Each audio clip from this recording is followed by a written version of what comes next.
Assalamualaikum warahmatullahi wabarakatuh.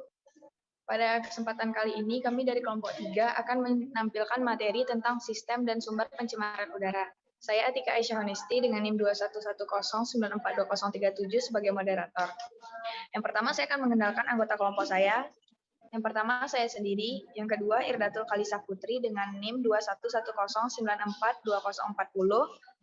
Lalu Safira Kemala Putri dengan NIM 211943001. Yang selanjutnya Sri Deva Salsabila dengan NIM 21109430003. Lalu Anissa Azahara dengan NIM 21109430011.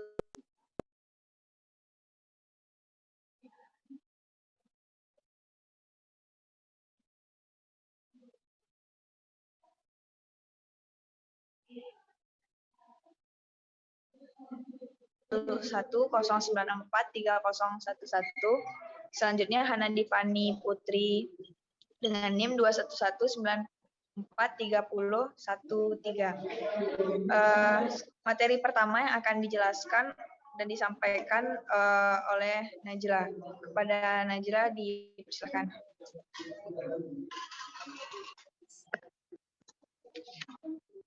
Baiklah, yang pertama itu sistem pencemaran udara. Yang mana di sini ada sumber emisi. Sumber emisi itu adalah zat sisa yang berupa ada dua zat sisa. Yang pertama itu antropogenik dan yang kedua ada biogenik. Antropogenik ini yang timbul akibat aktivitas manusia, sedangkan biogenik yang timbul akibat proses alam. Yang mana zat sisa ini nantinya akan mencemari atmosfer, dapat itu berupa dilusi ataupun bereaksi dengan zat lainnya. Setelah terjadinya percampuran atau perbauran zat di atmosfer, yang juga memungkinkan terjadinya transformasi kimia, akibat atau hasilnya akan dirasakan oleh manusia, hewan, tumbuhan, dan juga material. Baiklah, saya kembalikan lagi kepada moderator. Terima kasih kepada Najla. Selanjutnya yaitu tentang sistem pencemaran udara yang akan saya jelaskan. Dapat dilihat pada bagian ini. Pertama, sumber pencemar udara dari antropogenik seperti kendaraan bermotor, industri, PLTU domestik, dan sumber selanjutnya itu alamiah atau disebut juga dengan biogenik yang contohnya seperti vulkanik. Dari sumber akan menghasilkan emisi pencemar primer seperti SO, NO, HC, dan NH3, dan lainnya.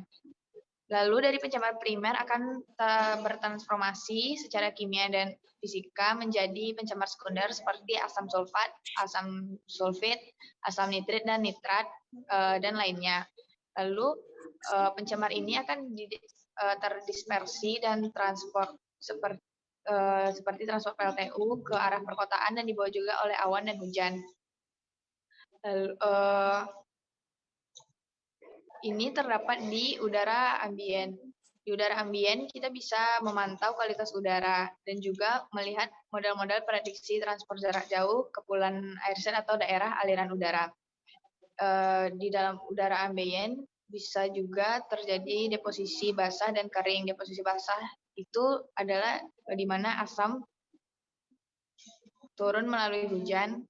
Biasanya terjadi jika jauh dari sumber pencemar, sedangkan deposisi kering biasanya terjadi jika dekat dengan sumber pencemar seperti asap dari pabrik dan kendaraan bermotor. Pencemaran udara fotokimia, misalnya ozon. Dari udara ambien yang telah tercemar, bisa terjadi dampak yang diterima oleh reseptor. Dari dampak dan model prediksi yang didapatkan dari udara ambien, dapat dilakukan strategi pengendalian dan alter yang selanjutnya bisa dibentuk peraturan dan dilakukannya upaya pengendalian pencemaran udara. Selanjutnya yaitu tentang di mana terjadinya pencemaran udara yang akan disampaikan oleh Sri Deva kepada Sri Deva. Baiklah, terima kasih kepada moderator. Selanjutnya itu tempat terjadi pencemaran udara. Pencemaran udara dapat terjadi di dua tempat, yaitu di dalam ruangan atau indoor air pollution dan di luar ruangan atau outdoor air pollution. Di mana indoor air pollution ini dapat terjadi di dalam rumah, sekolah, kampus, kantor, dan tempat-tempat tertutup lainnya. Yang kedua itu outdoor air pollution, di mana terjadi secara akumulatif mulai dari tingkat lingkungan rumah, perkotaan, regional, hingga global. Selanjutnya itu sumber pencemar udara,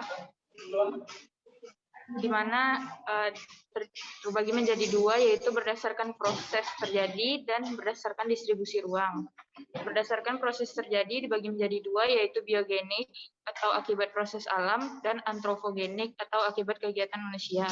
Yang kedua yaitu berdasarkan distribusi ruang. Yang pertama ada sumber titik atau point source, di mana sumbernya berasal dari individual menetap yang dibatasi luas wilayah termasuk di dalamnya industri dan rumah tangga. Yang kedua yaitu sumber garis atau line source, di mana berasal dari kendaraan bermotor. Yang ketiga ada sumber area atau area source, yang berasal dari sumber titik maupun sumber garis. Kembalikan kepada moderator. Terima kasih kepada Sudepa. Materi selanjutnya tentang sumber pencemaran udara berdasarkan proses terjadinya yang akan disampaikan oleh Anissa Azhara. Kepada Anissa Azhara dipersilakan. Baiklah, saya akan menjelaskan tentang sumber pencemaran udara berdasarkan proses terjadinya. Yang pertama yaitu biogenik.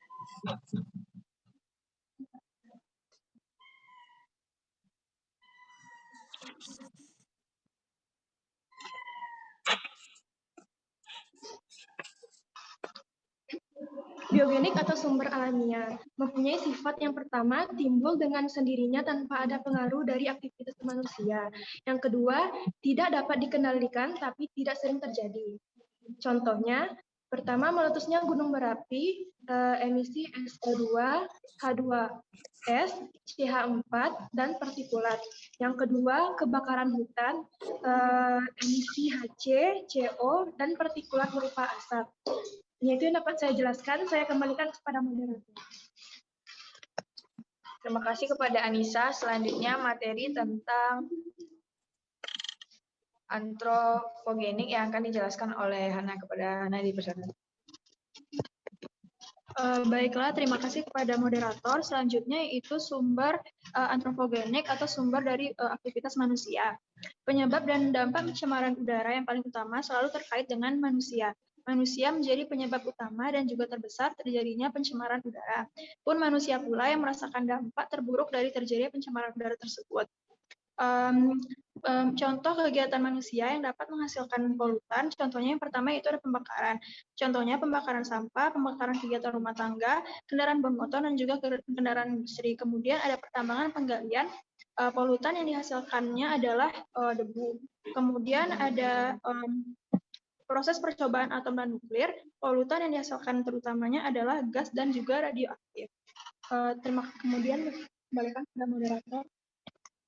Terima kasih kepada Hana. Selanjutnya materi tentang sumber antropogenik yang akan dijelaskan oleh Safira. Kepada Safira dipersilakan. Terima kasih moderator. Baik, di sini saya akan menjelaskan sumber antropogenik. Sumber antropogenik dibagi dua, itu sumber tidak bergerak dan sumber bergerak. Sumber tidak bergerak, tingkat kelajuan pengisian serta jenis pencemaran dari sumber statis sangat bergantung dari proses produksi yang ada dalam industri. Contohnya cerobong industri, segmen didominasi oleh partikulat, eksplorasi minyak dan gas bumi dan flare. Berikut fotonya terdapat cerobong industri kimia, flare, eksplorasi minyak dan gas bumi, cerobong PLTU batubara. Sumber kedua yaitu sumber bergerak atau transportasi. Jenis pencemar yang diemisikan tergantung dari bahan bakar dan sistem ruang bakar yang digunakan. Contohnya gas buangan kendaraan bermotor didominasi oleh CO2 atau pesawat dan kapal. Berikut fotonya terdapat kendaraan, bis, mobil, kapal, dan berikut juga sumber tidak bergerak dan bergerak. Baik, terima kasih. Kami kembalikan ke moderator. Terima kasih kepada Safira. Selanjutnya materi tentang sumber antropogenik berdasarkan jenis aktivitasnya yang akan dijelaskan oleh Tara. Kepada Tara dipersilakan. Terima kasih moderator. Sini saya akan melanjutkan sumber antropogenik berdasarkan jenis aktivitas. Yang pertama yaitu dari transportasi.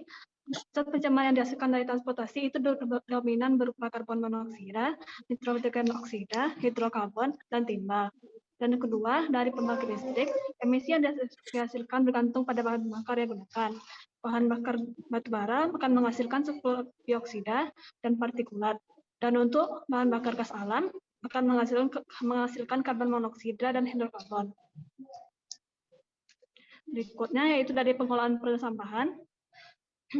Dari akibat pembakaran akan menghasilkan jenis emisi berupa nitrogen oksida dan karbon monoksida.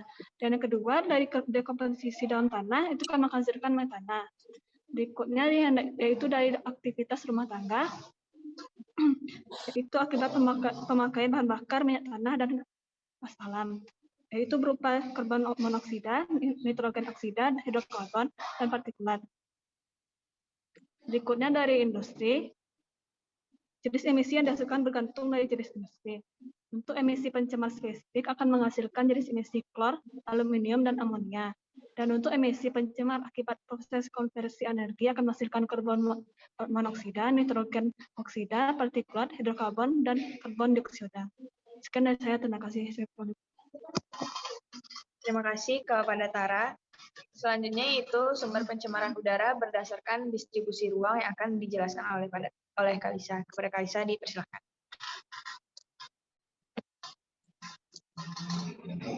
Terima kasih kepada moderator. Selanjutnya yaitu sumber pencemaran udara berdasarkan distribusi ruang. Yang pertama itu ada sumber titik atau point source. Sumber titik yaitu sumber pada titik tetap. Ini dapat terjadi apabila pencemar keluar dari suatu titik yang dapat dideteksi dengan jelas.